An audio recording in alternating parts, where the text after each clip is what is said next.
একমাত্র আল্লাহ ছাড়া এই পৃথিবীতে এবং পরকালে আমাদের আপন বলে কেউ নাই। বাকি সবাই সবার স্বার্থের জন্য আছে। মানুষের অবস্থানকেই মূল্যায়ন করে। আমরা মারা গেলে পরে 40 দিন তারা আমাদেরকে মনে রাখবে কিনা সন্দেহ আছে। বিশ্বাস করছেন না? এই যে আমাদের অনেক আত্মীয় স্বজন মারা গেছে না, বছরে একটা বারো কি কবরস্থান করে দিয়েছে, হয়তো যায় মৃত্যুবার্ষিকী ওই দিন যায়, তাই না? দেখেন আমরা কিন্তু আস্তে আস্তে ভুলে গিয়েছি, আমরা ব্যস্ত হয়ে গেছি। ঠিক একইভাবে তারাও আমাদেরকে ভুলে যাবে।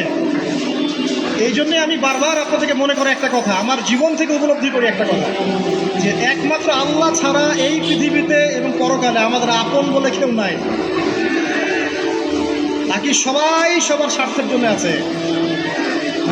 মানুষের অবস্থানকেই মূল্যায়ন করে। মানুষের অবস্থানকেই মূল্যায়ন করে। আল্লাহ রাব্বুল আলামিন আপনার ভিতরটাকে ভালোবাসেন। দেখেন, আপনি যখন নামাজ পড়েন নাই, আল্লাহ পাক কিন্তু আপনাকে ধ্বংস করে দেন নাই। আল্লাহ পরম করুণাময় আপনাকে হেদায়েত দিয়ে নামাজি বানিয়ে দিয়েছে। জীবনে অনেক পাপ করেছেন, ইনস্ট্যান্ট আল্লাহ পাক শাস্তি দিতে পারতেন, আল্লাহ পাক দেন নাই। আল্লাহ আপনাকে ভালোবাসেন, আল্লাহ আমাকে ভালোবাসেন।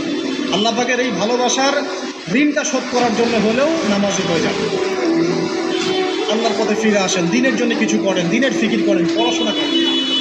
প্রিয় ভাইরা, আল্লাহ পাক তৌফিক দান করুন।